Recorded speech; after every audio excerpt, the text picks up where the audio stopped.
Hey folks, today's episode is sponsored by Proper Cloth. Ordering a custom fit shirt has never been easier thanks to Proper Cloth. At propercloth.com, you can easily create a custom shirt size in seconds by just answering 10 easy questions. There are more than 500 fabric styles to choose from, both classic business and casual styles. Your custom sizes and preferences are all saved on your profile, and you can even order on your phone. Stop wearing shirts that don't fit. Start looking your best. Go to propercloth.com/WTF and enter gift code WTF to save $20 on your first shirt. All right? Great. Should we do the show? Okay. Lock the gate!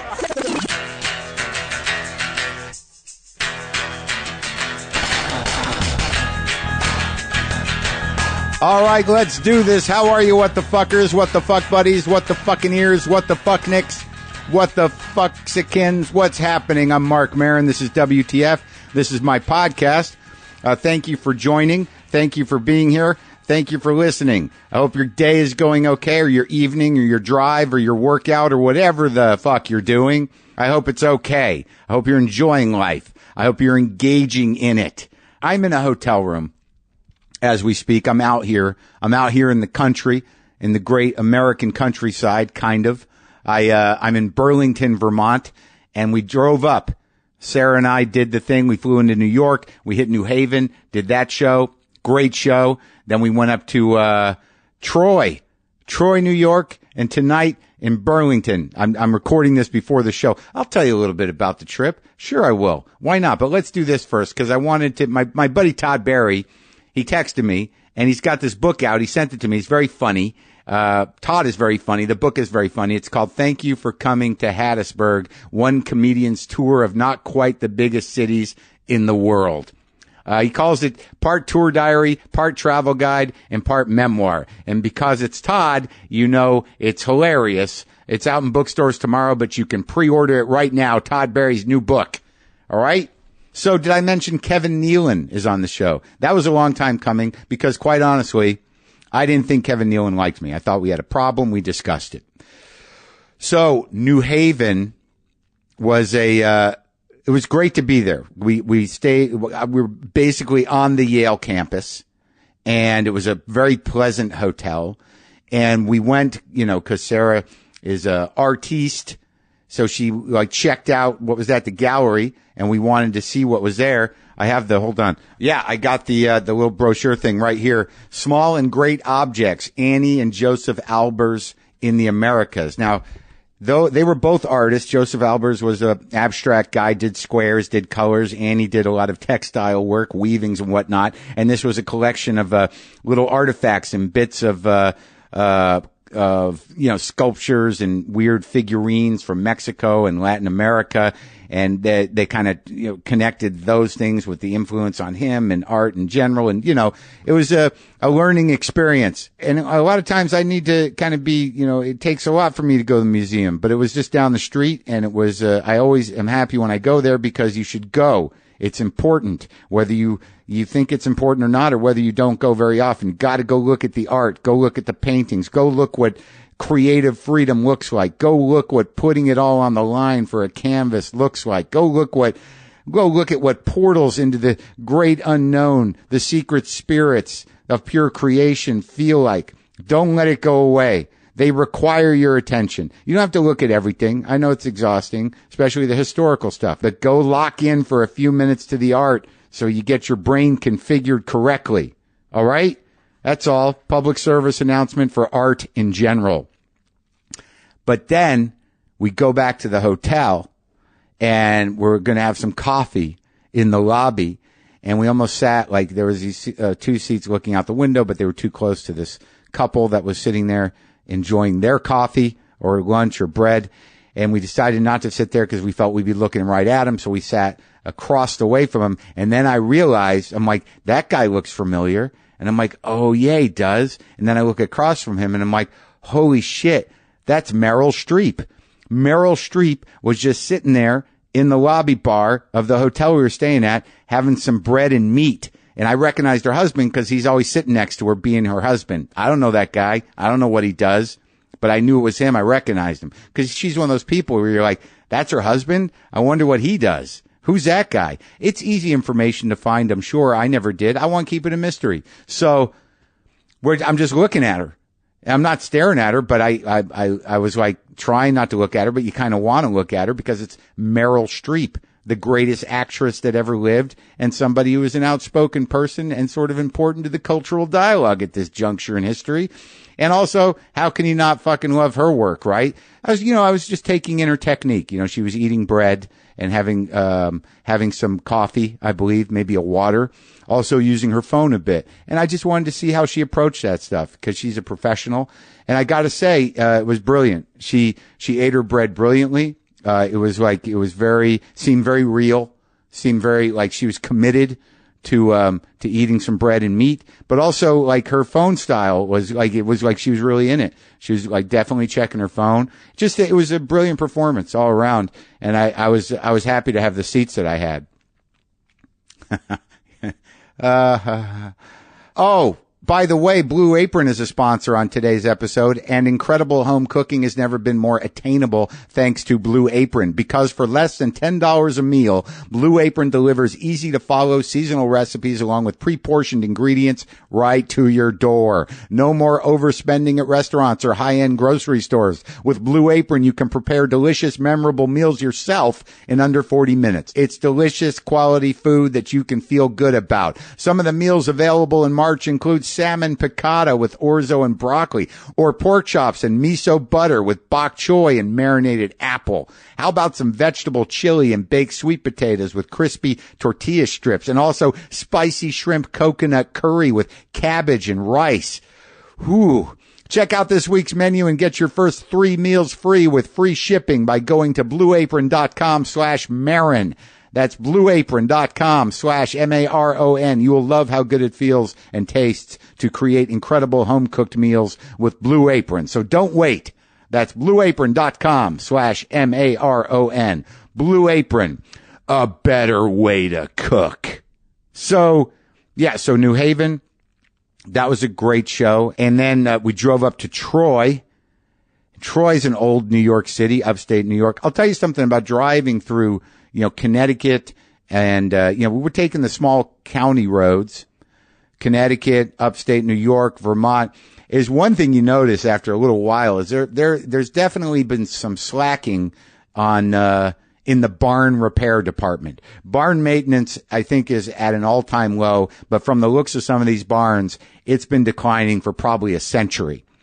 And it adds something to the landscape. I don't know if that's why people don't fix the barns. I mean, there are some dilapidated old fucking barns out there, but you're like, that's cool. But part of you is like, I guess, just generations of people have looked out at that thing and said, nah, it's all right. No, we don't need to paint it. We don't need to fix it. All right. Maybe you just nail that one board on, but don't hit it too hard because the whole thing could go. You see barns and you're like, can you use, holy shit, there's stuff in it. I mean, I'm not encouraging people. I'm just maybe a heads up that, take a look at the barn. It looks like it's about to go, though it's very charming and it makes the landscape much more engaging and interesting and historical. Maybe there's a law in all these states. Hey, if you've got a barn built before 1800, don't fuck with it. Let it just crumble into itself over a century because it looks cool. I don't know how it works up here. Troy Music Hall, what a fucking place that was, built in the 1800s, acoustically perfect. And like the seats that they have there are still the seats. The guy told me they were all cast as entire rows. That the iron was they're not separate seats. They were cast iron as entire rows, and underneath there's still the little hook thing, the little thing that you stick your top hat in. And on the back of each chair there was a little pouch, a little metal hook for women's shawls, top hats and shawls. That's how far that goes back. And it's weird with these halls that are acoustically perfect, where there's an intimacy to them that transcends even like a small black box theater. I don't know why, but just the way the chairs were situated and how the people sat on the lower level. And I filled up that second balcony too. I did all right these shows. People are coming out having a nice time. But just the way that seats were situated, that they couldn't change them, that there was nothing modern about the seat situation. Just the way it was tiered looked a little 1800s-y. Like I could picture people sitting, in their 1800s clothes. And obviously a couple of hipsters were there, so they were there. But I could just see and feel the history of the place. Sometimes the venue's history transcends any crowd or any performance that's in there. It is of itself, and you feel it, and it's humanizing somehow. Because you can't transcend something that old in structure and sound, and it just makes it so no matter how technologically advanced anything's become, that you're just people sitting in something that was built before microphones to sound perfect, and it was bigger than the people, so the people were small, and it made it very sweet and intimate. Marina Franklin opened for me these last 2 nights, and it was she did a great job. Should I read an email real quick while I'm sitting here? Yeah, I do like to. It's not so much tooting my own horn, but I'm always surprised at some of the emails I get and how the show influences people. This just says, interview impact in the subject line. Hi, Mark. I loved your interview with Bruce Springsteen and it made a strong impact on me. What struck me was the warmth and compassion you elicited from Mr. Springsteen in the moment, all caps. Through your willingness to engage him from the heart with honesty and humility and vulnerability, clearly he was willing to accept your invitation. And in the joy of that genuine moment in which two people were fully present to each other, Mr. Springsteen's humanity and his journey became evident. It's a very nice thing to say, but this is what was I found very touching for me. Interviewing is a key part of my job, conducting forensic clinical assessments for juvenile court, and this got me thinking about the process. I get one shot, around an hour with the kid and an hour or so with the parent to gather not only the relevant family, school, and social history, but also to gain an understanding of how the youth came to be involved in delinquency, what interventions might help prevent further delinquency, and how willing or able the family might be to engage in services. Under these demands, I have resorted to checklists and guides and adopted a business-like manner, which does not invite more detail than needed, thank you. But your interviews with Mr. Springsteen reminded me of the value of bringing something of yourself to the table, whether it's apologizing that my office is freezing cold or acknowledging that as parents we never stop worrying. I'm again taking the time and making the effort to connect in some small way. I hope it helps the families I meet feel seen and cared for. At the very least, it reminds me that's what it's really about, being present, connecting, and trying to make this moment a little better for each other, which is what you do. Thank you. Jamie. Yeah, this is very touching to me because I'm glad I helped out. That makes sense. That, like that, of course those things, would be good to connect. But I would like to say, Jamie, perhaps maybe a space heater would be good in the office if it's that cold. If it's something you'd have to say more than once. Sorry, it's so cold in here. Maybe I'm crazy, but space heater might be good. We're sponsored today by one of our longest running sponsors, Stamps.com. And why has Stamps.com been sponsoring this show for so long? Because they know you'll always need to mail stuff and they'll always be able to make it easier for you. I can mail any letter, any package using just my computer and printer, and the mail carrier just picks it up from my house. It's a great way to avoid the hassle of the post office. You can mail everything from postcards to envelopes to packages, domestic or international. Create your Stamps.com account in minutes online with no equipment to lease and no long-term commitments. Then just click, print, mail, and you're done. Unlike the post office, Stamps.com never closes, and it's only $15.99 a month with no hidden fees and special discounts on postage that will save you lots of money. And right now you can find out how easy and convenient Stamps.com is with a special offer that includes a 4-week trial plus postage and a digital scale without any long-term contract. Go to Stamps.com, click on the microphone at the top of the homepage and type WTF. That's Stamps.com. Enter WTF. Stamps.com. Never go to the post office again. So, Kevin Nealon.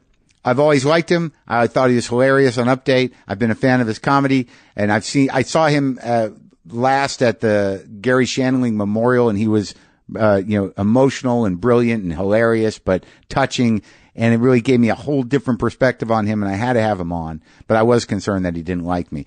So we'll talk about that, among other things. He's currently on the CBS show Man with a Plan, which airs Monday nights. You can go check out his comedy tour dates at kevinnealon.com. This is me and Kevin Nealon back in the garage.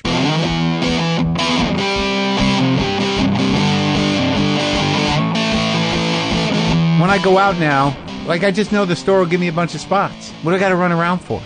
Isn't it nice how it's changed? Remember we used to wait in line to get on? Yeah, you wait in line, or you'd scramble to do 9 spots everywhere. Yeah. But I started in New York. Where'd you start? I started in Los Angeles. Really? Yeah, but I'm from Connecticut. I went to New York to the Catch a Rising Star to see what comedy was like. Like, what year is that? That was in 77. So was it like pretty good then? It was good. It was packed. Richard Belzer was the MC. Yeah. A lot of tough comics. Yeah. Larry David was on, and all those guys, and I would sit in the audience with everybody just jammed in there, and cigarette smoke everywhere. Yeah. And, watching Belzer prance around. Yeah, hecklers, Barry Diamond. Barry Diamond. Yeah. He's still around. Yeah, but that scared me. That whole scene scared me in New York. I thought, I'm going to try Los Angeles, man. That's where all the prop comics are. Really? It's got to be easier. I wasn't a prop comic, Right. but I thought, I could mix in. Yeah, I mean, New York was like crazy, but I felt like that was really the thing. I think I came out here. I don't know. LA's always been odd to me. Where'd you grow up? Connecticut, Bridgeport, Connecticut. All your whole life? And Germany. I lived in Germany when I was a kid. Why is that? When I was 6 until I was 10. My father got a job for, he called it a German outfit, which would have been Lederhosen, but it was really a helicopter company. Yeah. He was in so he worked for Sikorsky Helicopters, and they had a contract with a company over there for an Army contract. Uh-huh. But we didn't live on a military base like a lot of the Army brats, and all the military people. We lived in a German neighborhood. Yeah. So I learned how to speak fluent German, and I went to an American school. But did you really? Yeah. Can you still do it? Yeah, I can still speak it. I'm not as well as I used to. But it's kind of choppy. Understand it. Yeah. Yeah. And that comes up a lot in everyday life in Los Angeles. It really does. When I go down to Germantown. German's very practical. There's not a Germantown in LA, is there? I don't think so. There's barely an Italian town. It's weird out here. Yeah, there's no Italians that I know of. There's no, do you know good Italian restaurants? Like in Connecticut, New Jersey, New York. There's a good Italian restaurant every 2 miles. Yeah, there's good pizza places. Here's what I think, Mark. I think they should take all the little Italies across the country and put them into one big city. Yeah. Make one big Italian city. Little Italy? Yeah. So how old were you when you were in Germany? I was 6 until I was 10. So, wow. Do you remember? So you have memories of it? Oh, yeah. I remember, like I said, I lived in a German neighborhood. Most of my friends were German. Right. And I would come home and I have these American toys, and the German kids loved them. They had the old, metal, lead soldiers with real paint on there. They're hollow and malleable. They're tin. Yeah. And I would trade them, and my mother would get pissed. She goes, you traded your good toy for crap. You trade the good plastic G.I. Joe? Yeah. And I remember this was not long after the war ended. It was like 15 years after World War II ended. Really? Yeah. It's like 59. So there's still that feeling of wreckage and weirdness? I was a kid, so I didn't know anything about that. You didn't sense the darkness? But I do remember going to one of my friend's houses, and his father, I guess, was in the German Navy, and he had one of those display cases in the living room with all the U-boats in it and stuff on the fake water stuff. And I remember the time thinking, oh, this is cool. Yeah. Wow, I can't imagine. I've never been to Germany. Have you been back since? Oh, yeah. I was back last December. For performing for the troops, or no, what? I did a river cruise down the Danube with my wife and kid. Oh, just to go? Yeah. We went to Vienna. Was it beautiful? Oh, it's gorgeous. Yeah, I've never been to Vienna. Oh, you got to go. Yeah, these cruises are great. You just sit on a boat. Bridgeport, Connecticut. That's where didn't they have the P.T. Barnum Museum there? Yeah. That's where Tom Thumb is from. He's from Bridgeport? Yeah. Were you sort of? You seem to know. Richard Belzer is from Bridgeport too. Is he really? Yep. I had one bad experience there because there was a ferry there. I used to watch that ferry every day, go to Port Jefferson. I was a lifeguard on the beach down there. Yeah. And I watch it a couple times a day going back and forth. Yeah, what happened? Well, my buddy lived in, we took the ferry over because he lived by Port Jefferson. And we were in college and we were going down there for the weekend. And we go, we're kind of drunky, and I went to college in Boston. Yeah. Kind of hungover. We decided to go to the P.T. Barnum Museum. And, some dude, old man who must have been with the circus at some point. I remember he was missing an eye, and he was working there, and he said he was, he could tell people's fortunes.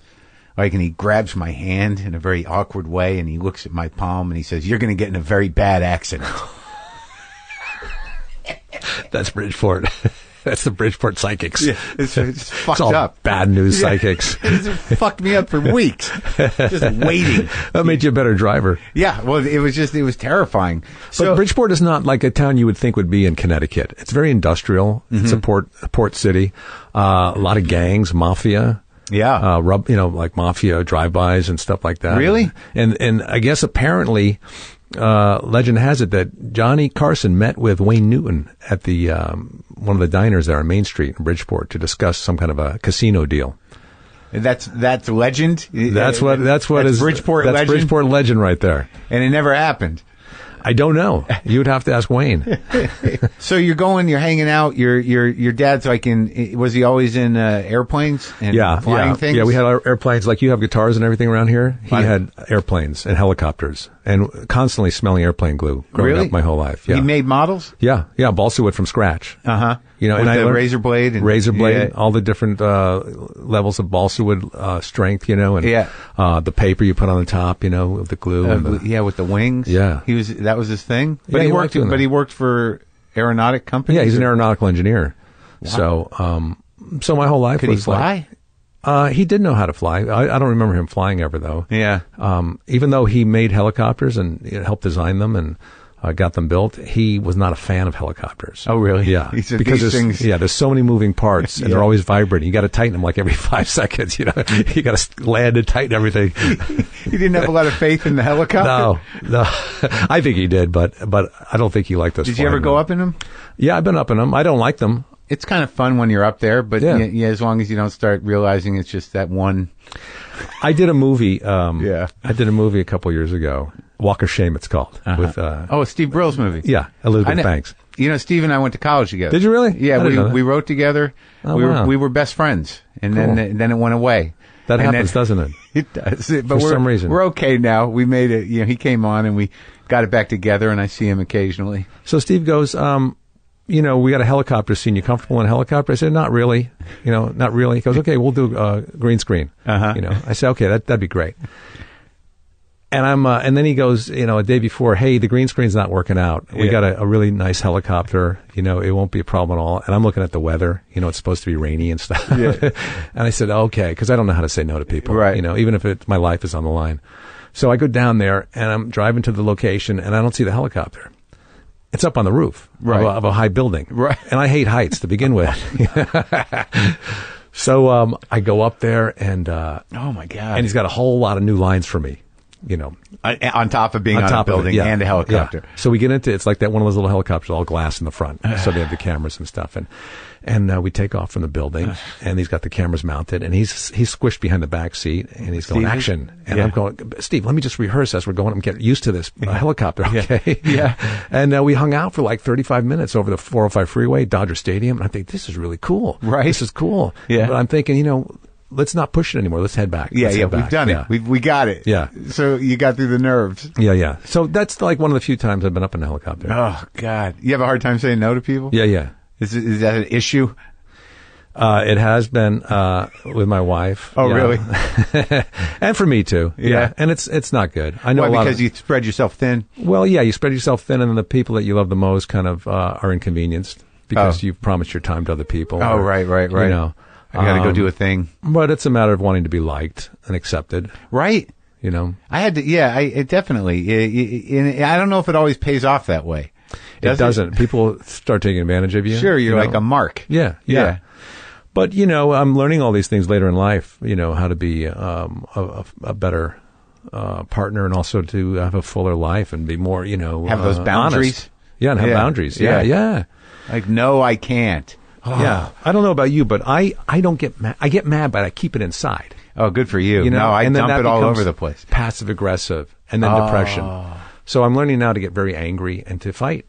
Really? Yeah. So how's it going? We'll see in the next hour. Well, that's funny because you say that because like for years I thought you didn't like me. I didn't like you? Yeah. And like the weird thing is you probably didn't feel either way because I didn't see you that often. No, you're right. I didn't like you. Oh, good. I was hoping you'd say that. I liked you fine. You're another comic. Yeah, I always felt like there was some part of it like you were almost like, oh, this guy. I have people like that too. I think they see me and they go, "Oh, this guy, this guy." No, it was not this guy. It was that guy. It's that guy. Yeah. No, I had no. I didn't know you that well. I knew you were a funny comic, and you did your thing. You had a certain style, and I had my whole life. I think a lot of that sometimes we are perceiving like our own insecurities. Well, that's right. But like the fact that you say that, like, a lot of times if you're one of those people that keeps your anger in and you control all that stuff, there's part of me that's sort of like, what's he got? What has he got going on? I can't read that guy. What's up with that guy? This is such a screwy business, man. It attracts the most insecure people. I know. And odds are you're not going to make it. It's true. And yet we stay with it, and we stay with it. Isn't it weird? Because like at some point you don't have a choice. Like there's nothing in your brain that's sort of like, I could always, there was never any answer to that. Yeah, that was practical. It gets to a point where you're too far in and you can't back out. And I always had my BS in marketing to fall back on. Oh, you went to college and did that? Yeah, I have a BS in marketing. But I just got a letter from the college telling me that I can no longer fall back on it. Okay. Yeah, it's been expired. Not going to help you. No. Where'd you go to school? I went to Sacred Heart University in Connecticut. Catholic? School. Was that Catholic? It was Catholic, but you couldn't tell it was. We brought up Catholic? Yeah. Like hardcore? Nah, just church on Sundays. Oh, yeah? You get there before the communion. Scared of hell? 5 minutes. No. Oh, good. Not anymore. Not anymore. Not after show business? Is that tobacco you're spitting in there? No, it's a coffee. Oh, coffee. I was going to say that's a lot of tobacco spit. No, I wouldn't do that. I've done that occasionally in my life. I enjoy a dip occasionally. Yeah. So I was raised Catholic. How many brothers and sisters? I have 2 brothers, 2 sisters. Oh, so it's big. Yeah. And I have a son. I have a 10-year-old who is not raised in any religion. You're not giving him that? You're not going to do that? He believes in God. He does? taught him that. Yeah. He believes there's a higher power. Yeah. And my wife and I, we thought we'd teach him about all different religions and let him choose. But that doesn't really happen. And I always thought, growing up, she said, we're not going to baptize him or anything. That's ridiculous because she wasn't raised Catholic. And I said, okay. But in my head, I'm thinking, well, I'll just take him one day when he's like, 8 months old, not tell her, have the priest baptize him. Boom. Just in case, in case. Yeah. And then I let too much time go by. Now he'll tell her. If I do that. You can't hide the secret? No. So he's unbaptized. He's just out there in the world, defenseless against whatever not being baptized makes you vulnerable to. Yeah, but I will tell you that I am an ordained minister now. What? I did a thing for the Ellen show where I could. They wanted me to marry some people at the Little White Wedding Chapel. I was doing some field pieces for her, so they got me ordained with the Universal Church or whatever. With the Open Ministry. Yeah, on the World Wide Web. And so I did that. I did some funky marriages out there, and then I just married a friend of mine the other day, Kirk Fox. I was looking over my thing to make sure this was going to be legal, so I was doing research, and then it says on there that I could also baptize people. Really? Yes. In any church or like how? I guess in the open ministry thing, just baptize somebody. Doesn't have to be any denomination. Easy. I guess so. That's and is this something you're going to do? Like, is this maybe like if things start to get thin? I might baptize. Show business career, I might baptize my wife and my kid while they're sleeping. To be sure, yeah. Why am I wet? Shh. What do I smell burning? Yeah. It's an accident. Smoking reefer. It's an accident. So, all right. So when do you become disillusioned with the BS in marketing? What kind of jobs were you doing? You would be a great police interrogator. Really? So you came out of the shop with your friend at about 8:00. Yeah, and then what were you thinking? Yeah. It was dark. Why were you holding the gun? Yeah. I only went to get my degree in marketing because I didn't know what I wanted to do, or I was afraid to get into comedy. Well, that's one of those weird degrees. Did you actually learn anything? It seems like one of those kind of BS's. I learned how to get work done and to meet deadlines, if anything, and I kind of learned about subliminal advertising, which became one of the bits. It's a famous bit. Yeah, But also I was interested in music too at the time, like you. I love the guitar. I grew up playing the guitar and the banjo, the 5-string banjo. Really? You're a good banjo player? Not bad. I play with Steve Martin once in a while. We recorded the theme to Weeds. Oh, yeah? On one of the episodes. I could see you guys being friends. You guys are pals? Yeah. He's real good, though, right? Yeah, he's really good. I don't see him that often, but, when he's in town, I see him. But I'm not like a big bluegrass fan. I don't enjoy listening to a lot of bluegrass music. So do you play like blues, banjo? No, I just play bluegrass songs, but I don't play that often. I'll pick it up every once in a while. And I'm looking for a lot of, I play the guitar, not that well. I've been playing forever. I got maybe 10 guitars at home. Nice ones. And then I just got a ukulele that I'm learning how to play. That's fun. I have a mandolin. It's like meditative for me to play, to sort of take the time to do it. I don't have many things. I don't have children or wives. Right. I don't know how to meditate, but if I lock into the guitar for a half hour, that's meditation. Good. Yeah, it is kind of, isn't it? Yeah, but I am playing the piano now. I started taking lessons last July. Really? Somebody goes, "Why now? Why now?" Yeah. So, what am I going to die? Why not now? How are you doing with that with the two hands? Are you good? Because it feels to me like get the two hands doing different things hard. Well, that's what you do on the guitar. I guess that's true. But that is a little difficult. And also you're reading two different lines of music. I can reading read the music. bass and then whatever they call it, the clef and the treble. And you can do that? I'm learning how to do it. It's not easy, but it's a challenge, and I do like it. I mean, you really can understand music a lot better than what you're looking at on the fretboard. Yeah. Because it's all laid out there for you. You see all the notes. Yeah. And you could see all the chord. Right. And you can kind of hear it and see where it's going, as opposed to just the three chords. Yeah. Going to go up to an A now. Yeah. And, I'm learning why an A minor is an A minor, where I didn't really know on the guitar. I just knew how to form it, Right. Yeah. You take that finger off and put the other one there. It sounds different. Yeah. It's sad now. It's sad, but I do like it. And it, Did you play in bands?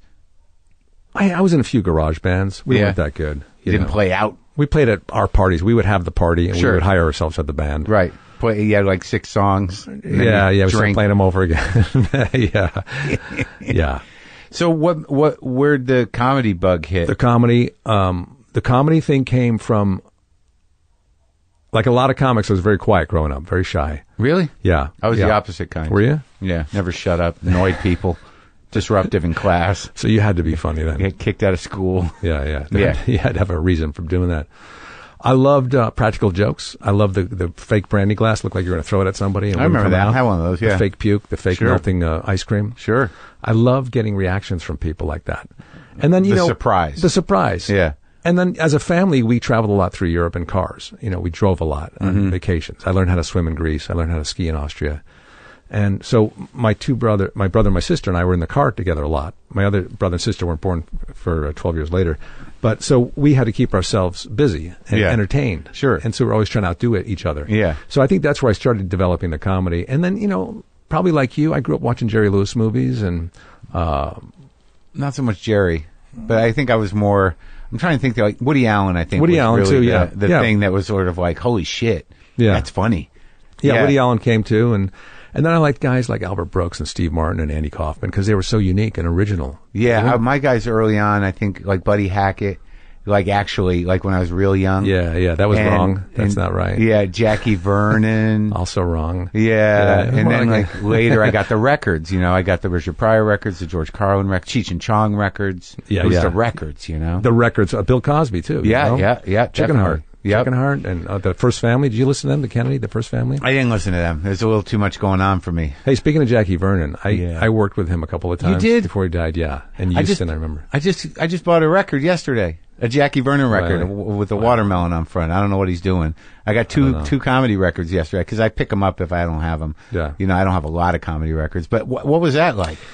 It was interesting. It was early in my career, and I was opening for him. And where? In Houston. Huh. I think Houston and somewhere else. And he was, he'd been doing it forever. He was out. His idea of that during the day he would go to a pharmacy and he'd get a shopping cart in the pharmacy. Yeah. And he loved to get anything that came with like a free umbrella or free cologne with it. Anything with the extra thing. And he'd get a lot of hair dye. Uh-huh. And he would go to the hotel and he'd show up at the club that night and he had jet black hair. Really? Yeah. And he did his famous, slide show. Yeah. And that was it. He flirted with the waitresses. Uh-huh. What year was that? Because I saw him when I was like 11, and that was sort of a life-changing thing for me. My parents took me to a lounge to see him. and we were close, and he was just sitting there, and I could just see the weird beaded sweat, and he was old. Yeah, and, he did sweat. And he was sort of, just kind of walking through it, but it felt dirty. Like just to be that close to a comic at that age, doing that thing that he's done a million times, it felt like, well, this is a different world. Yeah. Whatever that is, I want a part of that. Well, a lot of those comics from back then, they didn't work in comedy clubs. They worked in the strip clubs coming up. Mm-hmm. Same with like Rodney Dangerfield. Did you know him? I met him. I was close to a guy from Car 54, Joey Ross. Oh, my God. He's a notorious monster. He's a monster. Well, like he's like from being a comic for years that there is a spectrum of behavior. Yeah. That comics are prone to. Right. And, he was far end of the spectrum. Yeah, well, I knew that he took a real liking to me. I was bartending at the Improv. This was like around 1980. Yeah. And he would come in. He knew I was an aspiring comic. And we'd get on stage together sometimes, and we'd do like bits, like he'd have the cigar and we'd talk like we'd been doing vaudeville forever, Yeah. Oh, that's nice. And one day he came into the Improv and he goes, I might have a job for you. Yeah. He goes, what do you get paid in a club? Like $25? I said, yeah. He goes, what is it, Joey? I said, I'll tell you. Let me think of it. I'll get back to you. I'll tell you now. And I took us. Yeah. And he goes, I just married Trudy. Yeah. I guess her name was Trudy. I forget her name, but she was this ex-prostitute. Sure. That had her eye shot out in Dallas, I think, a long time ago. And, a one-eyed prostitute. A glass eye. Yeah. And he married her. Yeah. And he said, you come from a good family. You're a funny guy. Yeah. Good looking. And he said, she wants to have a kid. I'm 7 years old and I can't, I'm 70. I can't, nothing's happening down there. So, I'll give you what you get in the club, $25. You go up there and, she'll show you a good time too. And, and I'm looking at him thinking, is it a joke, right? It's a joke. And he was serious. I said, Joey, let me think about this. Well, you think about it. Yeah. He comes in the next day, he sees me, makes a beeline to me. Because, she's back home thinking, what'd he say? What'd he say? Yeah, right. He comes over, he goes, what do you think? What do you think? I said, Joe, I'm flattered, first of all. Yeah. But it's, it's not really, I'm really trying to get into comedy. I'm trying to focus on that. I can't knock up your wife right now. He said, come on. I said, okay. So, because I can't say no. So I got a 22-year-old somewhere. No. No, I'm kidding. But, you were able to say no on that one, huh? I did say no on that one. But did he up the ante? Did he say like $50? No, he didn't. I should have got my agent involved. But yeah, those guys all came from a whole different generation of comedy. So now you graduate college. How do you say, I'm going to do this?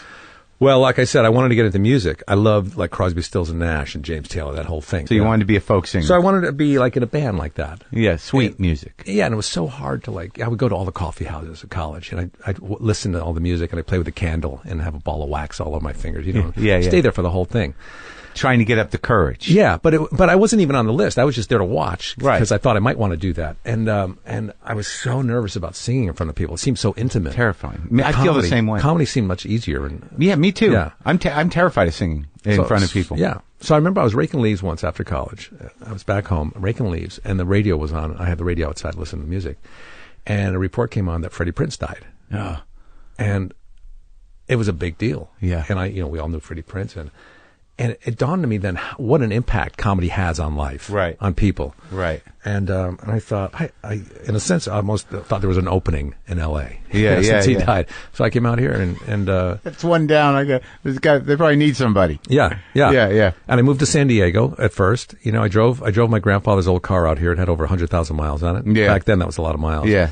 And breezed through L.A., stopped, met Bud Freeman, saw the Improv, went down to San Diego. Me and my buddy hung out there. We got more jobs working as department store Santa Clauses down there. You met Bud Freeman? Yeah. Would you just go by to do an open mic? Or no, we went in the afternoon. We stopped in there just to check out the club. Oh, yeah. And he was there. Yeah. And with his monocle? Yeah. No, this is before the monocle. Oh, yeah. And he was showing me the newspaper clippings on the walls. What year is that? Very nice. This is 78. Oh, okay. So it's like sort of heading into that first boom. Yeah. So you go to San Diego? So I go to San Diego, and my intention is to go back to L.A. My buddy met a girl down in San Diego. They ended up getting married, still married, 2 kids. But I slept on their couch for a little bit. Then I would go to the Comedy Store in La Jolla to watch. And there was 2 guys there. I didn't know who was who. And one of them had a gap between the teeth, and the other one had a big chin. and it was Letterman and Leno. Oh, she was sending him down there to do the weekends. Yeah. And I would see Johnny Dark down there. Kip Adada. Kip. And I thought, these guys are great, man. They were great. And I would see Robin Williams. Yeah? Like at the Laugh Stop. So that place was open all the way back then. Yeah. It's so funny, that place, like, as the years went by and the ivy crawled up the sides of the structure. Did you see, like a few years ago, I don't remember the last time I did La Jolla, but I went down there, and it's in the middle of San Diego. The entire place is covered in ivy. It was like the earth was trying to take it back. It was like, how could she, franchise the haunted nature of that fucking place on Sunset down to San Diego? And I'm like, you walk into that place and you're like, it's just as fucking dark and weird as the other one. Yeah. Oh, you see the MC and you go, wow, this guy's good. Yeah. This is before you kind of knew about comedy. Yeah. And then the opener would come on, you go, oh, that guy's good. Oh, that's better than the MC. Yeah. And the middle guy come on, and go, oh, no one's going to be better than this guy. And then the headliner comes out, oh my God. You're right. It's amazing. Yeah. That's the way it's supposed to work. Yeah. So after that, Mark, I just went up to LA. I slept on some couches for a while and got a really cheap apartment with a roommate, $135 a month. We split it 2 ways, $67.50. Where was it? It was near Paramount. Oh, okay. Yeah, in Hollywood. What was the other guy doing? He was aspiring comic. What happened to that guy? He went back to to Ohio. Yeah. Threw the towel in, which is commendable. Some people don't know when to throw it in. That's for fucking sure. That's the problem with this business. You never know who's going to fire you. Yeah. And then after a certain point, it becomes a pride thing. Mm-hmm. So how do you start? Where do you go? You try to come up with your own style. You don't have that at the beginning because you're emulating. Everybody's emulating somebody. Back then, they were emulating either Letterman or Richard Pryor, or Woody Allen, and so you go to open mic nights at the Comedy Store or the Improv. Potluck. Monday. Potluck. Yeah, that's what I did. I hit all the open mic club, try to get a style together. You were conscious of that?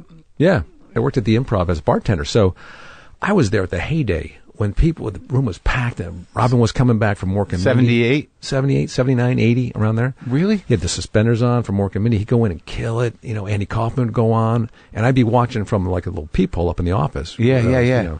And Richard Lewis, Destroyed. All these New Yorkers. You saw all those guys, yeah. Mm-hmm. Jay Leno. Yeah, they'd been there like 2 or 3 years by that point, right? Those were the established comics. Right. Yeah. Because I guess the scene really started in earnest like 74, 75, right? 73 the guys started coming out. Yeah, I think so. And then there was the strike. The big strike, which was, I remember being at the Improv and somebody coming in and saying Steve Lubekin just jumped off the Hyatt. Oh my God. Did you know him? I did. I knew of him. I saw him. I watched him. But Richard Lewis was his best friend. His best friend. He was at the club at the time when this guy came in and said it, and he just freaked. He ran out and almost got hit by a car in Melrose. Oh my God! So there was a lot of tension during that time. Who's working at what club, who's striking, who's not. It's funny because I had Jimmy Walker in here, and. He played both clubs, and Bud thought, he owed him, and Mitzi, but Jimmy was just doing what he was doing, and he brought up the fact that it was still not. This was like a couple of years ago. He said, Bud's still mad at me for that. I'm like, come on, right? And then I had Bud in here, and sure enough, I said, you have any grudges? Like, Jimmy Walker. I was like, unbelievable. But then there was the fire, right? Were you there? I was there that night. Yeah. What the hell happened there? I was bartending. Jack Grayman came out of the back showroom. Jack Grayman? Yep, a comic. Yeah, all those pictures in the Comedy Store, you put faces to him. Yeah, I know. And he looks at me, wide eyes. He goes, I'm not joking. I'm not kidding. The back room is on fire. The showroom's on fire. So, we called the fire department came. We all piled out, and we watched the place burn down in the back. I don't ever know what happened with that. There's a lot of different stories about what happened. How that started. It was an arson thing. An arson done by comics from the Comedy Store. I've heard other stories like Vegas. Oh, really? Kind of the mob and stuff. Oh, really? Yeah, because there was a club there too. But I don't know what the story is. No one knows. No. When did you start coming into your own then? You're bartending, so you're doing what, 1 or 2 spots a week? I'm bartending on Sunday, Monday nights, the slow nights, and I'm filling in if a comic doesn't show up. That puts me on, which is fun. So-and-so didn't show up. Who can go on? Me! Yeah. Yeah. He's not only a bad bartender, he's a bad comic. Yeah. So, I did that for a while. I was getting some commercials. I got an agent. Did you hang out with Kaufman? I would see him a lot at the Improv, and I remember going up to him one night outside the front of the Improv because I was such a fan. Yeah. And I asked him about TM, Transcendental Meditation, because I knew he was into that. Mm-hmm. And I'm telling you, he talked to me for maybe a half hour about it. And I didn't hear a word he said. I was just looking at his face, looking at the moles on his face, you know, and just examining everything. And, right. And he wasn't in character, and he was just being honest? He was just being very, yeah. Oh, that's wild, man. I think I dated like an ex-girlfriend of his for a while. Because she was his ex-girlfriend? No. Just because. Well, they're around, right? Yeah. Yeah, people who are around comedy, you're around comedy. Yeah. So when did you meet? Because, you know, I did see you. I was at the Garry Shandling's memorial, and it was so sad, but so life affirming in some odd way. And your eulogy was so beautiful and so funny and so real and emotional. Did you plan that? Well, he died March 24th, and the memorial is April 24th. Yeah, I believe. Yeah. So I had a month to think about what Garry meant to me, and the times we had together. Yeah. And what was so special about him, and what was so unique, and what was so unusual, and what was so difficult about him. Yeah. You know, the whole being of Garry. Yeah. So I did plan it, and I would be on the road working, and I would be looking at old texts and, you know, emails from him and, you know, thinking about him really, because he was a good friend, and I lost a good friend. Yeah. So, I put a lot of that together, and I shaped it, and I thought about it, and I thought about how would I get through this? Well, yeah. You know, because I'm not good at that stuff. Yeah.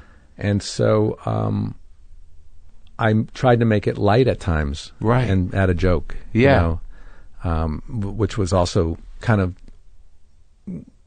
you know, talked about the essence of Garry. Yeah, it was amazing. He wrote that with me because I would write with him so often on the phone, right, or in person, you know, or from out of town somewhere. Yeah, and I could just hear him thinking, "No, this doesn't flow here. You know, that doesn't, you know." Yeah, and so it was. It was very powerful. It was a very cathartic for me to be able to have that time and do that, and to deliver it. When did you start hanging out with him? I don't know the exact time, but it was probably in the early 80s. Yeah, just because we both had the same passion and same desires, and so I'd see him in the comedy clubs. And you guys are joke guys too. Like, you know, you write your shit. Yeah, it is jokes. Yeah, I mean, I don't know what it is now, but it's. I remember coming from doing a college gig a couple years ago, maybe 10 years ago now. Yeah. And the girl driving me back to the airport, the college kid, she's quiet in the car. And then halfway there, she goes, I really enjoyed your act. Old school. Really? Yeah. And so I guess they are jokes, but well, I don't say that in a condescending way. I just mean like we all do jokes. Yeah. But there are guys like the one thing that, you know, I talked to Garry in here, you know, and it was great. You know, it was very spiritual and thoughtful and as candid as he's, you know, willing to get, because I didn't know him that well. But I found myself, you know, really sort of impressed and moved and inspired by him as a person. And I didn't know him, you know what I mean? Mm-hmm. Like I knew his work, and I always liked him. But, you know, when I was at the memorial, like it was profoundly sort of moving to me to get the kind of the portrait of that guy from all you guys, and just, you know, what was so special about him. And the reason I talk about jokes, and the reason I say it with reverence, is that, you know, the way that you balance a joke, or the way that he balances a joke, and, you know, how it fits with your personality, and the sort of control you execute over it, and the risks you take within it, they're very real. There's a whole craft in place there. You know, I babble on until something works, and then I do it again, and then I trim it up. You know what I mean? There's not much on the paper. Yeah.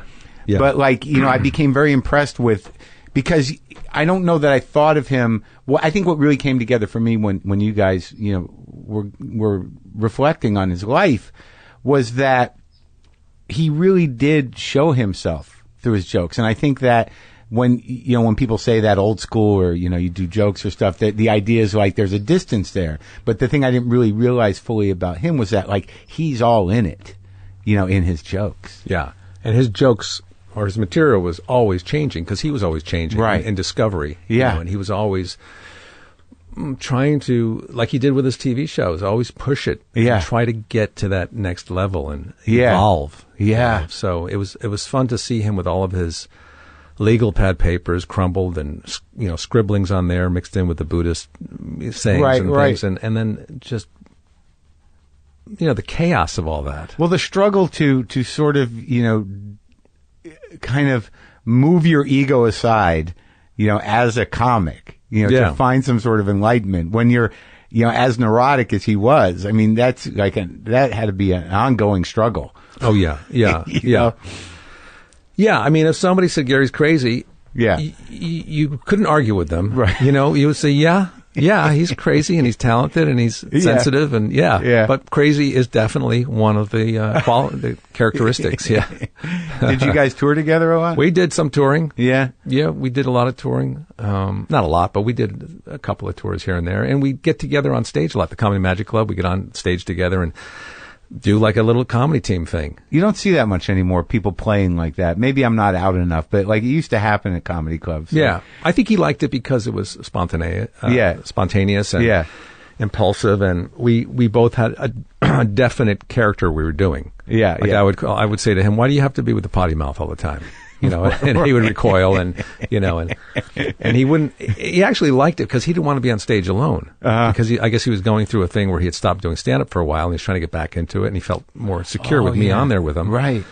And eventually the plan was for me to leave the stage and let him do his act. This is like just a few years ago, right? Yeah. Yeah. Because I saw him, I never go down there, but I saw him once there at the Comedy Magic Club. He showed up there and it seemed like he was trying to get back in it. Yeah. And it was interesting because also he was into boxing. Yeah. He had a little boxing gym. Yeah. He and Peter Berg, leased in Santa Monica. So he loved boxing. And he'd get on stage and he'd almost be going through boxing moves as he's doing his delivery. Oh, yeah? Yeah. And then after a while, it became like he would take long pauses on stage.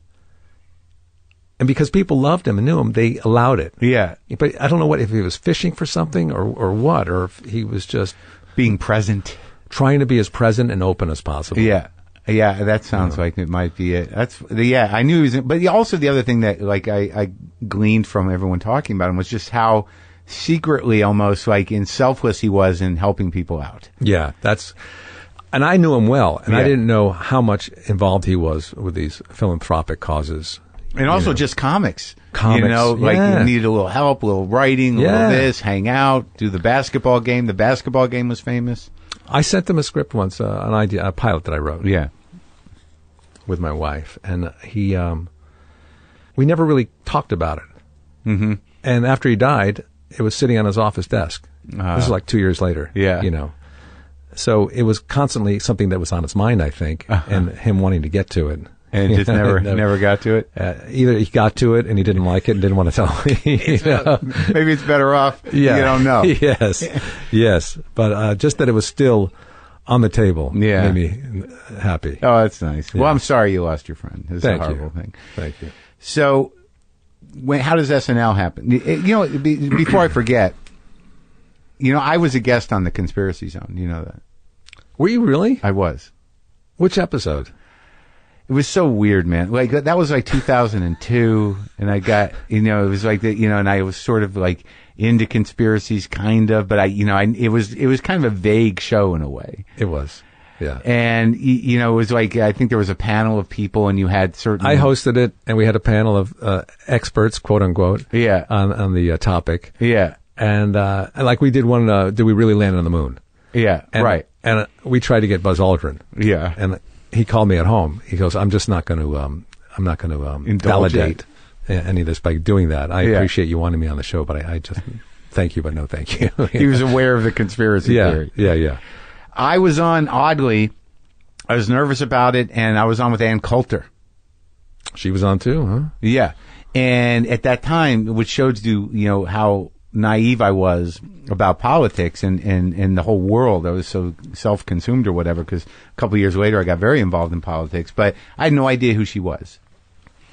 And I probably didn't either. Yeah. Well, you have a booker, right? And I kind of knew you, and you kind of knew me. But I don't remember what I said or what we were talking about. But I was booked on that show, and I did it.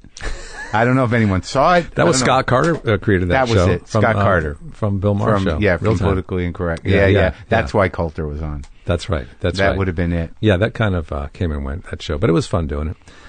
Saturday Night Live came. I was not pursuing Saturday Night Live. I was a stand-up. All I wanted to do was stand-up comedy. And were you doing all right? I was doing good, yeah. I quit the bartending job. I was working on the road. I was doing some commercials. And that was a big club boom, so there's a lot of clubs. Yeah. So you're headlining. Yeah, because I did the Tonight Show with Johnny Carson, and that went well. And what year was that? That was 84. And who were your friends at that time? Were you were you hanging out with Dana? I still have my answering machine from all my congratulations from my friends, like, Garry Shandling. Oh, really? Brad Garrett, Paul Reiser, those types of people. Oh, really? You have the tape? I do. Yeah. I'm nostalgic. I save a lot of stuff. Oh, that's nice. Yeah. Yeah. So, Johnny Carson, that kind of came quickly. I a couple of years got into stand-up in like 78, 79, and that came in 84. Yeah. And I auditioned a few times before for Jim McCulley. Sure. And it's always nerve-wracking. Yeah. And then I never passed. And then he calls and he says, hey, Mike Nesmith from the Monkees is doing a show. And he, we'll put you on the bill too, see if you could pass, see if you could be on the show. So I said, I'm going to do what I think is funny and not do what I think Johnny Carson will like. Uh-huh. And I did that, and he calls me the next day. He goes, hey, the bad news is you're not doing the Mike Nesmith show. The good news is you're doing the Tonight Show if you'd like. So it happened very quickly. And it meant something then. It meant something. I mean, that was the show. That was the only show. Right. And Johnny Carson. Yeah. And now you don't even really put it on your resume because it dates you, Yeah. but at that time you do it and everyone watches, so it ups your crowds, right? You start, people want to see you at the club. I had met this guy, Mike Brown. He's still a good friend of mine, my best friend, and he and I meshed together. He wasn't even a comedy writer. He worked for UPS. And we just hit it off, and we started writing stuff together, and that's kind of ultimately what got me on the Tonight Show. And I'm going over my 5-minute act in my head. You know how you do before you go? Oh, yeah. And this is huge. I've never done a big TV show like before. And I'm going over it, because 3 days later I'm going to do it. Yeah. And you could be talking to me now, and I'd be nodding. You think I'm listening, but really I'm going over my act. Sure, yeah. I get to the Tonight Show. I had been there before. When I first moved out here, I would go all the time to the Tonight Show because it was free tickets. Yeah. It was like a Vegas show. So you'd go watch. I would go watch. You did a lot of watching before you did watching. Stuff. Yeah. A lot of pacing. And so I'm behind the curtain. Jim McCulley's there, and the band's playing. I know the band. I know everybody in the band because I watched them so many times. I know where Johnny's sitting. Yeah. And the band stops, and I'm going over my act in my head. Yeah. And Johnny introduces me. The curtains open up. A crowd applause. I go blank. No, I cannot come think on. of my act. I swear to God, I cannot think of my act, which has been a current nightmare for me over the years. Oh, how could that go away?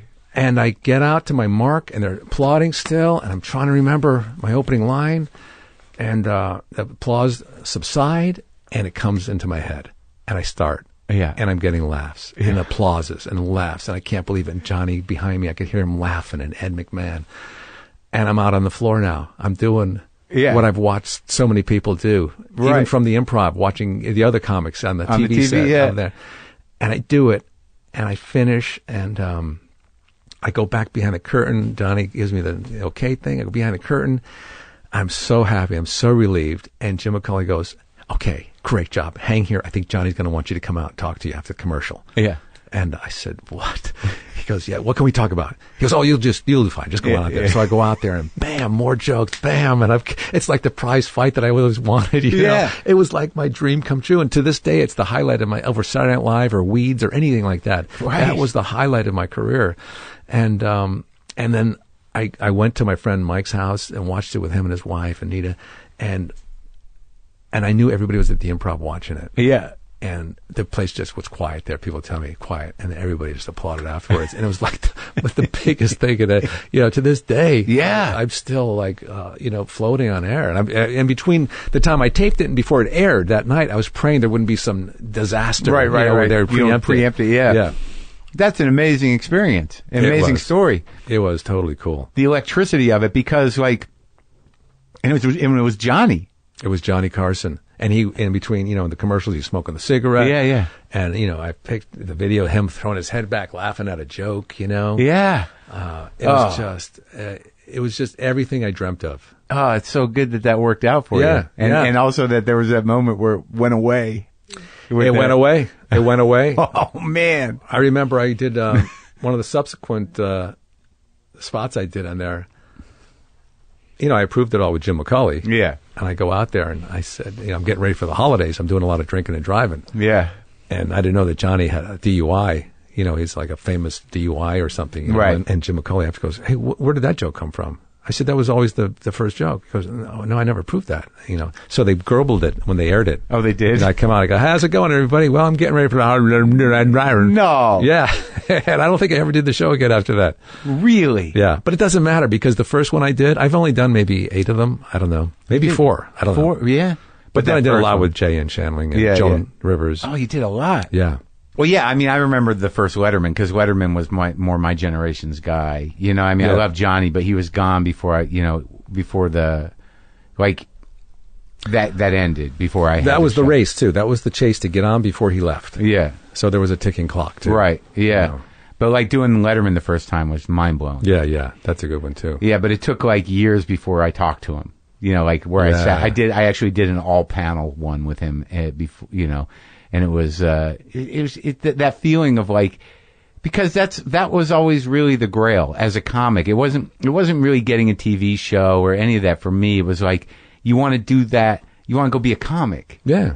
On the TV, you know, and that's what you're aiming for. That's your that's goal. the grail. Like, you know, it really meant something to do Letterman. You know, like I'd have friends who did it and be like, oh, fuck, when am I going to do Letterman, you know? I know. So how did SNL happen? I was living in a house in the Hollywood Hills, and then Dana Carvey would rent the room over the garage when he was in town. There's a little studio apartment over the garage. And I knew Dana from the stand-up clubs. Yeah. And I was dating Jan Hooks at the time. Oh, yeah. I had known Jan Hooks for 7 years. Always was attracted to her. We became really good friends, you know, but she was always dating somebody else. Right. But ultimately we ended up dating. Yeah. That year that Dana got, that summer that he got SNL, and Jan was up for it. And I was excited for them both. I was reading Backstage Live, Saturday Night Live, the original years. Yeah. And I was excited. Never thinking that I would even be considered for it. You had to have a high power agent to get you a showcase even. And so I get a call from Dana that summer. Yeah. He goes, Kev, I'm out at Lorne Michaels' house. I'm in the back bedroom. Yeah. Guess who's in the kitchen? Bill Murray and Dan Aykroyd. I said, you're kidding me. No. Anyway, I told Lorne about you. They're looking for another cast member. I told him he might want to see your videos. I said, Bill Murray's in the kitchen with Dan Aykroyd? He goes, yeah. Holy shit. And he goes, well, I got to go. Somebody's coming. Yeah. So I sent him my tapes thinking nothing's going to happen from it. Right. What kind of tapes, though? What were they? It was a stand-up from The Tonight Show and, you know, things like that. I sent it in. I don't think I'll hear back. 2 weeks later, Dana calls me back. I'm back out at Lorne Michaels' house. Guess who's in the kitchen? Steve Martin. Yeah. I said, no way. Anyway, Lorne liked your tapes. I think they're going to fly you in for an audition. Yeah. I said, Steve Martin's in the kitchen. He goes, yeah. I got to go. Somebody's coming. And so now I'm in the mix. So they're going to fly me in, and I fly into New York thinking it's just a free trip to New York. I'm not going to get anything from it. You know, I'm a stand-up. I don't do characters or sketches. Yeah. And everybody else is on the plane is going in for that one role, too. Yeah. It's never easy. Even the pilot comes out of the cockpit, hey, you think this is funny for my audition? And so I get there, and everybody's nervous and sweating. I'm having a good time. I'm excited. Here's 30 Rock. Oh, wow, this is cool, you know. And they call me in. I do my little audition. I do some stand-up. And I do, you know, Dana and I worked on a few characters, like in the driveway of our house. We would kind of jam on different ideas. So they were loose characters, you know. Yeah. And so I flew back to L.A. thinking I'll never hear back. And next thing I know, I'm meeting with Lorne Michaels at some high-rise in Century City. He's offering me a job on SNL. You know, he talked for about an hour about the show and what I would be doing. And he excused himself to go to the restroom. Brad Gray was my manager at the time. Right. And also his manager. And he goes, here's what we should tell him. Tell him you think about it over the weekend. You know? And I'm thinking, are you crazy? Yeah. So it was almost timing, like they had it planned. Yeah. You know? And Lorne comes back and he sits down and, well, what do you think? I said, well, let me think about it over the weekend. And he looks at me and goes, well, you think about it over the weekend and we'll see you in New York on Monday. So I'm out at Lorne Michaels' house, you know, and then I got a call from Dana. Yeah. Kev, I'm out in the back bedroom. Guess who's in the kitchen? I said, I am, motherfucker. I'm in the kitchen now. I'm in the kitchen. That was it. That was it. Yeah. And then Jan got hired on the show, and it was an interesting run. How long? Was it like 6 years? I was on for 8 years. Wow. Yeah, I've been really lucky. I've had really good long runs. SNL. Yeah. Weeds was for 8 years. Yeah. And now I'm on a new show that's hopefully will be running for a long time. What's it called? It's called Man with a Plan. Oh, yeah. So that's what you're here to promote. Well, not necessarily. No, I know, but it's Monday nights at 8:30. Oh, good. We got that in. No, but like with SNL, like was he thinking of you for Update? Well, I mean, was that the slot? I think he might have been. Dennis was doing it at the time, and he was doing well. But I think, if the day ever came that Dennis was leaving, that he thought... Dana told me that Dinah Minot, who worked for Lorne at the time, one of the producers, said, Dana, do you know any, like, Chevy Chase types? Like, we need a tall guy. And Dana goes, well, actually, I know this guy Kevin Nealon is tall and funny. And, so maybe that had something to do with it. Right. But what were you doing initially? You did a few characters? Well, I did Mr. Subliminal. Oh, that's right. Because I was doing that in my act. Yeah. And I went to school for that. And then Al Franken and I kind of came together and wrote the advertising guy. Yeah. And that was it. And then the next year, Dana and I came up with the Hans and Franz characters. Right. Yeah. But I was more the everyday guy. I wasn't like big on characters because I never did characters. Right. Anything I did, like if it was Brent Musburger or something, right. It was just because somebody came up with it. I looked like them maybe. Yeah. If I pull my eyes down. But you can do voices and stuff. I can do voices, yeah. In fact, I wanted to be an impressionist originally, but then I thought, I want people to do impressions of me, right? Not me doing impressions of other people. Yeah, I liked your Update. I was on board. I look at it now and I think, I would do it differently now. You do? Back then, I liked the way Chevy Chase did it, so I try to keep it kind of real, dry. Yeah, dry. Yeah. But I look back now and I kind of cringe. But at the time, that's what I chose. The jokes were good. Jokes were good. I wrote them all. I had people faxing me jokes. I think that's why I liked it, because I knew it was you. Dennis wasn't even trying to do a newscast. Right. But you were honoring the format. Exactly. And you knew what you could do comedically, and you kind of made it your own in a way, but honored the original idea. Yeah. I'm a newscaster. Yeah. That's it. I'm a straight, dry newscaster. Yeah. Here's the news. Yeah. That's news to me. Yeah, that's right. That was funny. Who was, you went through a lot, there were a lot of guys around. I mean, you do a lot of Sandler movies, so I assume you're close to Sandler. Well, Sandler I met on SNL. Yeah. Actually, I met him at the Comedy Club in New York. Yeah. The comic strip or the Improv? It was a comic strip. Yeah. That makes comic sense. Strip Yeah. And he was a young kid at the time, and we're walking back to the Catch a Rising Star at another club, and he knows I'm at SNL. He's excited. He went back and told all his roommates at NYU that he hung out with me, and stuff. Yeah. And then ultimately he gets on the show, and he does Weekend Update a lot when I'm doing Weekend Update, and I'm open to him doing whatever he wants to do. Opera Man, redheaded sweatshirt, yeah. And so he's very grateful, I guess, about that, and we become buddies, and he's kind of loyal in that way. He uses the same kind of group of guys, on a lot of his films, yeah. And it was interesting because I was watching this. You ever see Charlie Chaplin, Untold? I think it's called Untold Chaplin, something like that. He always burned all of his cuts, his edits. Yeah. His guy burned them all. But apparently his editor didn't burn them all, and they put together this string. It's Unknown Chaplin, that's what it's called. And he put together this thing, DVD, and it shows how he works on all his films and how the pain and how long it takes to get him, and how the scene changes so much. Maybe it starts with a fountain in the lobby of a hotel, and then they get rid of that because it's not working. They put a staircase there, or an escalator. And it was really interesting to watch that. But I noticed that he used a lot of the same actors in all of his films. Sure. So I guess, it's kind of... Well, no, I think ensembles are good. You get to know people, and and also I think people who watch the movies are happy to see everybody. Yeah, you're familiar with them. And I know Steve directed a couple you were in. Steve did, yeah. That when you had the boobs on your head. Little Nicky. Yeah. Yep, Little Odd Nicky. movie. The weirdest Sandler movie, I think. That was, and that one I guess didn't do that well for the Sandman, but... He did what he wanted to do. You know what I mean? Yeah. And that's the great thing about Sandler. He does what he thinks is funny. Yeah. And most of them work all the time. And are you friends with Spade and everybody? Yep, Spade. I see Dana a lot. I just had Eugene Levy in here. He lives up by I you. love Eugene. Yeah. Yeah, we did Yesterday. a sitcom together once. Which one? And it was called Hiller and Diller with Richard Lewis. Me and Richard Lewis and Eugene Levy. And he's great, man. I love him. Don't go golfing with him. No. It takes him forever to hit the ball. Eugene, he gets out of the car and he goes, interesting. Let's see. Yeah, okay. No, not that one. You're like, geez, come on. You play a lot of golf? I don't play a lot of golf. I play like once a year, and I'm not good. But I do one tournament in the summer, and it's called the American Century Championship. And it's on NBC. Yeah. A lot of athletes play. Yeah. Tony Romo, Charity? Aaron Rodgers, a lot of charity stuff, yeah. And it's on camera. And it took me I've been playing that for like 12, 13 years now. Yeah. In the first 6 years, I was a nervous wreck. Now it doesn't matter, Oh, wait. Oh, thank God. I hate when I get like a text, on here. Yeah. I'm in the middle of a conversation and it's like an issue. Yeah. It wasn't a major issue. Nothing for you to be concerned about. I was still 100% present. I maybe missed 20 seconds. Yeah. I'm just telling you that. No, I know.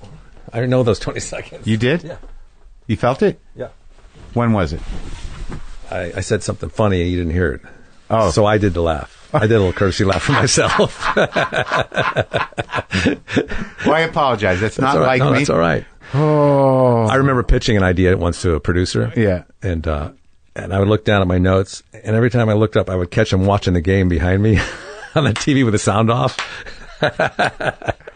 I had a guy, I went to a meeting with an agent once when I was looking for an agent, and the guy had just gotten a Casio address book phone when they were popular. Yeah.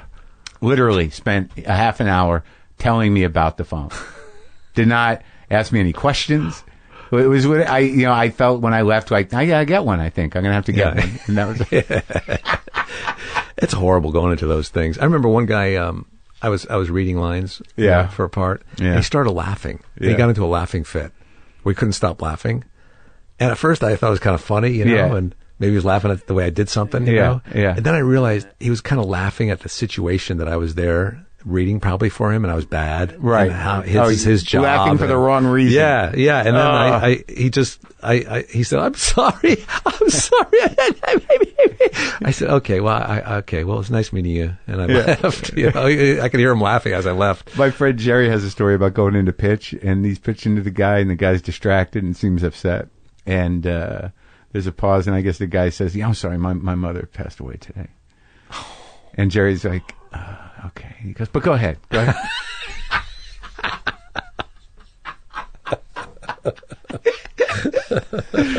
Just horrible moments in show business. Man. It is the worst. But you see, like, you always work and you're always engaged, and you do work outside the box, and you're not afraid to, I didn't see Weeds. I'm sorry. You would have loved it. I'm going to watch it. I tell Howard Stern the same thing. He's never seen it. I said, you and Marc Maron would have loved Weeds. I was on the show once with Howard. Were you? It was a big deal. It was another one of those big deals. Because, I didn't grow up with Howard, but, I know, on some level we do a similar thing. And, I was always intimidated by Howard. Oh, yeah. And, I finally got an opportunity to do the show. Yeah. And, he'd been shitting on podcasts and whatever. And he doesn't want to acknowledge that they exist. That's fine. I just wanted to have the Howard experience. And it was funny because it was one of these, I was nervous. I'm like, what's he going to find on me? Yeah. Totally. Yeah. What's he coming at me with? Yeah. And I was nervous. I was sitting there and I'm watching the TV, and, I'm sitting there waiting, and they have the screen of Howard on break in there, and I just see him in there. He doesn't have his sunglasses on, and he's eating cantaloupe out of a bowl, and I'm like, that's just a Jew eating cantaloupe. I can handle this. Yeah. What am I afraid of? And I go in there, and they try to to fuck with your head. Like you walk in, all of a sudden you have headphones on, and you're in it. Yeah. Like I'm onto that trick. I'm not going to throw me. Well, I woke up maybe 3 years ago, and I said I want to do things that excite me, that scare me a little bit. Yeah. I'm tired of just playing the game that I know. Right. And one of the things was doing the Howard Stern show, and the other one was the Bill Maher show, real time, because I'm not that politically, I'm not a political junkie or anything. Yeah. And I did both of those shows several times, and it was great. It was so exhilarating. Well, if Bill likes you and he knows you, it's fun. Yeah. You know what I mean? But Howard, I didn't know. And I went in there, and it couldn't have been, I think he likes comics. Yeah, he definitely nice. does. A lot of my friends used to do it, and I was always upset I couldn't do it. And then when I walked in there, worried about what he was going to have on me. I know it. You anticipate everything. I had answers for everything. Didn't have to use any of them. All he said was so I hear you're an asshole. And I'm like, oh, okay, this is easy. Sure, I can do that. Mm-hmm. I can answer to the asshole thing. And it was fine. It was, it was good. I'd like to go back. But do you feel that same way about acting? Like when you do something like Weeds? Well, I've been really lucky because I've had a lot of, I've been able to write. Yeah. As a job, I've been able to act in a lot of different. I've done single camera Weeds, yeah, live TV, yeah, Saturday Night Live, and now I'm doing a multiple camera show. and movies with Sandler. So my career has always been kind of interesting for me. I didn't get caught in one rut, and I have the stand-up that I do. You still go out a lot? Yeah. Yep. Where do you play? I'll be at the Comedy Works in Denver. I love that place. March 24th. That place is almost too good. Yeah. March 24th and 25th is the Comedy Works. So it's a great place to work stuff out, but you can't trust it because the room is so hot. It is hot. I filmed a special there. You did? Yeah. So in that sense, I've been kind of lucky. I've done a lot of things that keep me interested. So what's the Man with the Plan? Is that your shit? Did you create it? No, I didn't. Don't get angry. This is a plan. This is a... Is this the new Angry Kevin? I've created a couple other shows that didn't go. Which ones? Well, you don't know them. One was called Stays in Vegas. Yeah. And the other one was called The Pleaser. How far did they get? Well, we got them to studios, Warner Brothers and Fox. You didn't shoot either? Didn't shoot them, no. They didn't sell them to a network. The Pleaser would be about you and your people pleasing? Yeah, pretty much. Which we turned into a film. Yeah? And now we're looking for investors to shoot that. Oh, what's an outreach today? Maybe someone's listening. Be like, I'm ready. Brillstein Entertainment Partners. Yeah? Yeah. You're still with them? Yeah. Okay. Yeah. So anyway, I've done those two. But Man with a Plan is, I was just doing stand-up. I was writing this film, The Pleaser, and then my agent sent me the script. They said, you have a chemistry meeting with Matt LeBlanc if you'd like to do this show. So they sent me the script and I read it. And a chemistry meeting, where you just sit there, see if you. It's really an audition. If you hit it off with the guy. Yeah. It's a nice way of saying audition to someone who's been in the business for a while. Okay. And they don't want to insult you. But it does mean you're going to be reading with the primary. Yeah. Right. So that morning I had a dentist appointment. Yeah. And there was more work that needed to be done than I thought.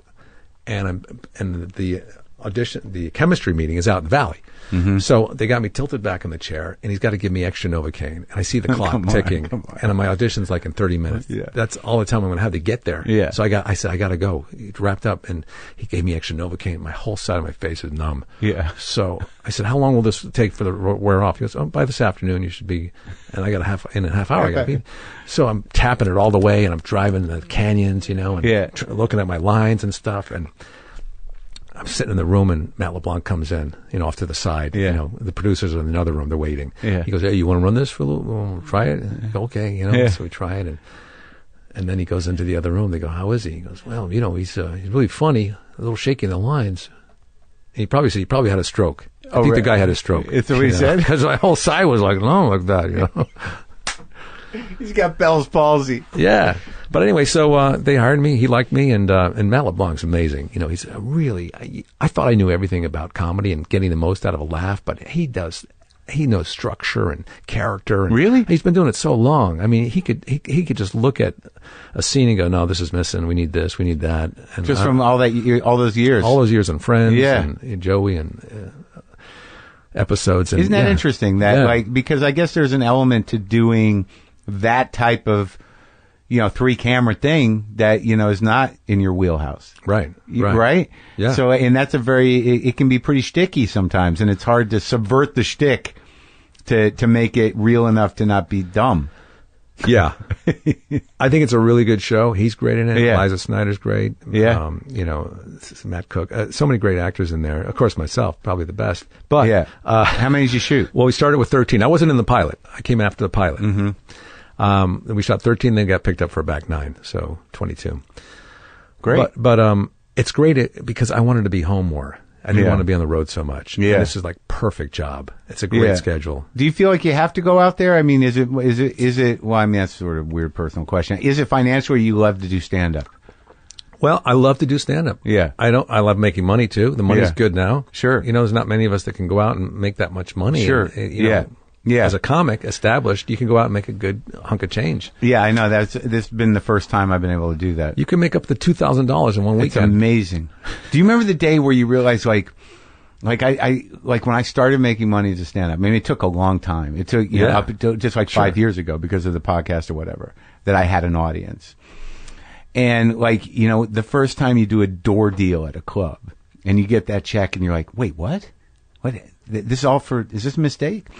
But then a moment after that, you all those dudes back in the 80s, who were big then, and you're middling or featured, they were walking. Like when I was doing $1,500 weeks thinking I was winning, those guys were walking with all that cash. Yeah, I know. It was mind-blowing. And now they're not. Well, I hope they saved it. Yeah, man. Yeah. Now, this new approach to life that you're having, with experiencing your anger, is that integrated into the act, or are you like you got an edge now? No, I don't think I'll ever have an edge. But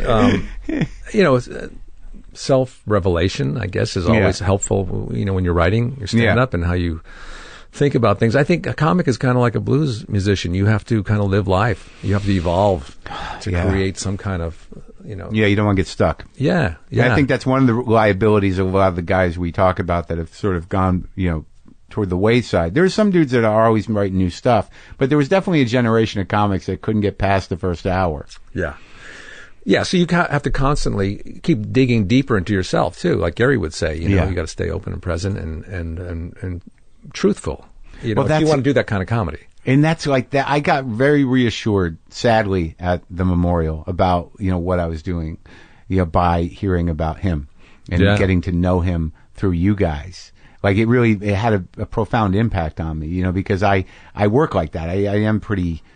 Put myself out there. There's never, I never feel protected on a comedy stage. It's not sort of like I'm going to hide behind jokes. I just don't have that. Yeah. And like when things are like they are now, where, things are up in the air and scary and everything, I'm scared. So I got to go out there and I've got to somehow share that as a common experience.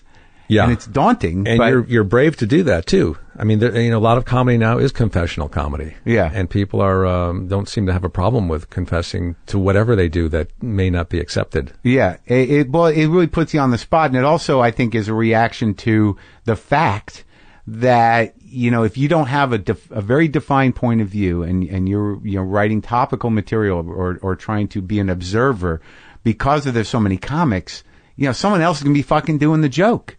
So in a lot of ways, all you got is yourself. Yeah. So it better be specific. You got to be as specific as possible. I tell newer comics that too. I say there's so many comics now.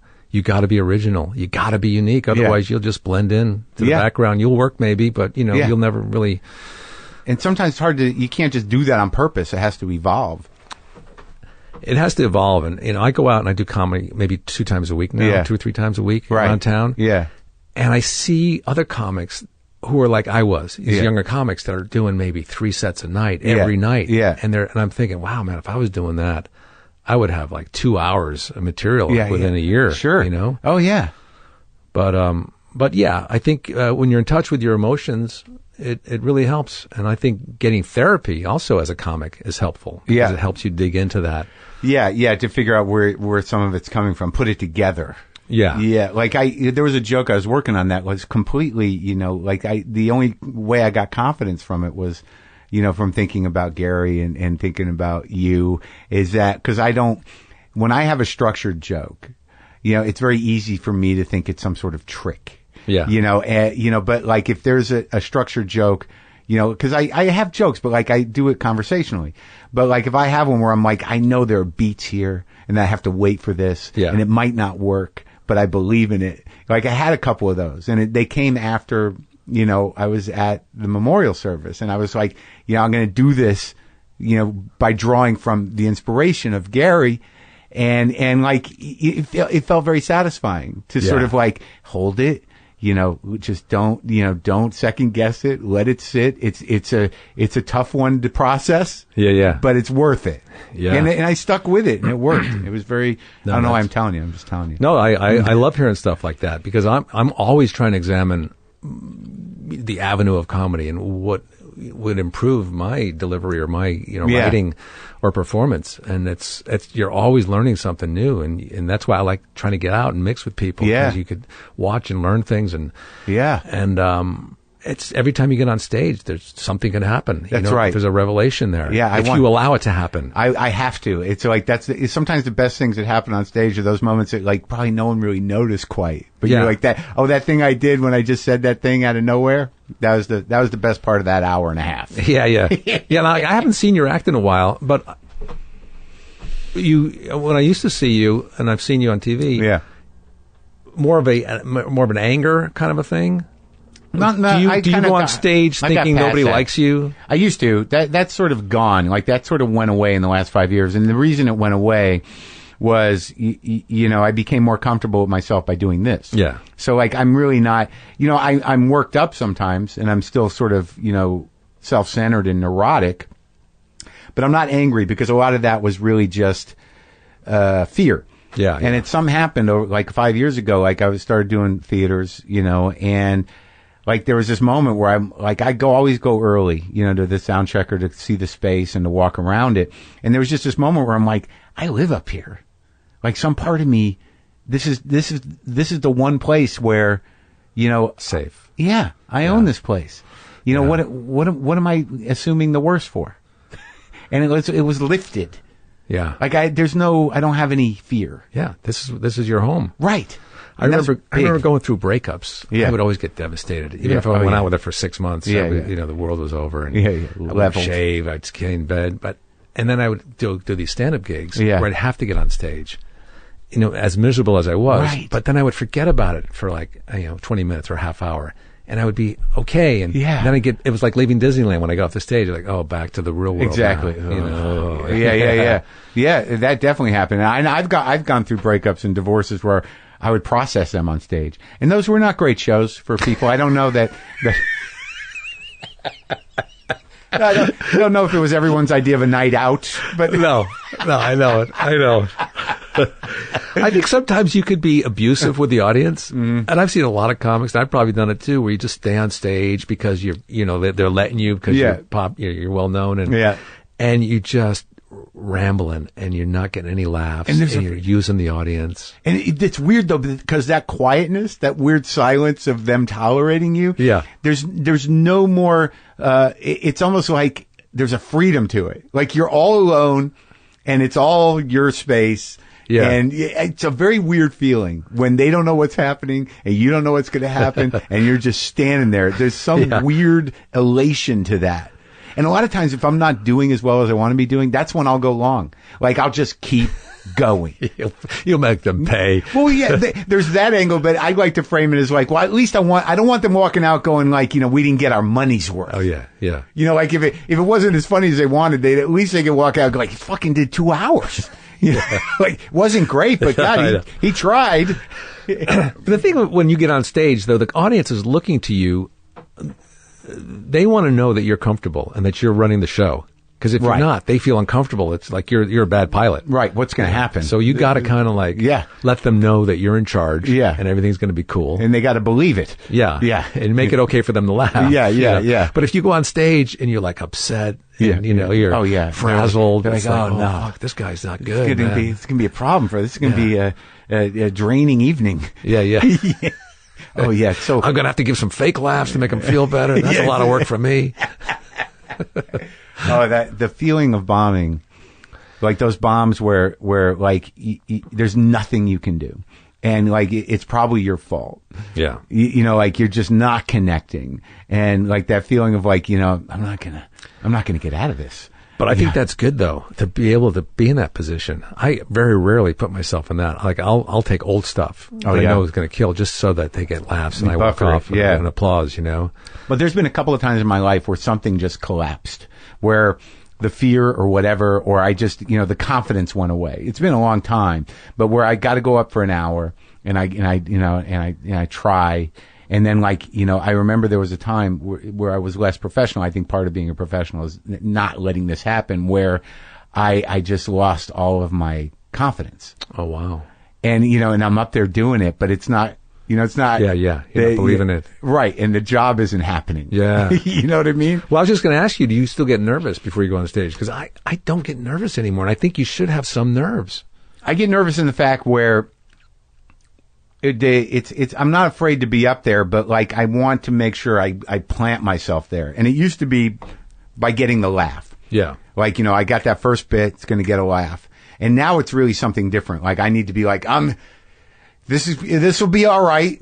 I need to have that connection, not the laugh, but the sort of are we on this, are we going to be all right here? Yeah. And then go, So I'm nervous about that won't happen. Because you feel it, man. You know, you go out into a room and you're like, no, that corner, that's going to be a problem. Oh, yeah, yeah. Or you find that one person. Yeah. Like, who's not laughing. Yeah, I tend to find, like, I always end up looking at those people at the moment they're not laughing. You know, and there's always, like, if you're playing, like, a bigger place, like, 800 people or whatever, you're always going to land on people, like, a sleeping lady. And, yeah. But, like, sometimes when you do clubs and you know that they're not all necessarily there to see you, they might just be, there's like that table, that area, there's some bad thing happening over there. Yeah. Oh, yeah. You know what I mean? Yeah, sure. There's always a spot. No matter where you are, you'll find it. Yeah, exactly. You know? Like, I don't know if I'm going to get that area. Mm-hmm. And now I make all assumptions, like they hate me. And then there are always the guys that come up to you like, I loved it. And you're like, no, you're not who I thought you were. Yeah. Why don't you not like me? I can remember only bombing once, really badly. Yeah. And it was a couple years ago. I worked at that Marine base down by between Ocean City, or Oceanside, whatever it is. I forget, it's Fort something. Mm-hmm. And it was for Marines like 19 and under that were single. Right. Yeah, kids. Yeah, and I could not connect with them at all. Kids are hard. They were checking their texts, their texting and stuff, and didn't get it. They didn't even know like my history of cons and fronds or anything. Nothing, man. Whole new generation. I was going through my Rolodex. Who's the old guy? Yeah. And everything was hip hop. There was the main guy was the hip hop guy at the end, the headliner. Yeah. And then the MC was an ex-hip hop guy who's MCing now, and he's an ex-Marine, so he knows all the lingo. Oh, did you know going in? You're like, I didn't know. And then I walked off. I was sweating, actually. I hadn't sweated in a long time. That's I walked the worst. off. And I tried to convince the producer. I said, hey, God, that was good, man. These guys are great. And I just hated myself. I just kind of put a fake smile on, like this is the greatest thing in the world. The bomb sweat. Oh man. When you feel it coming, you're like, oh no. It's like bad food poisoning or something. It's terrible. It's happening. Yeah. You're like, I'm not hiding it. It's coming out of me. It's going to happen, baby. It's going to happen. It's happening now.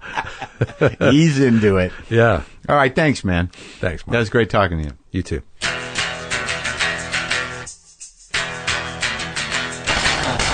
What a great guy.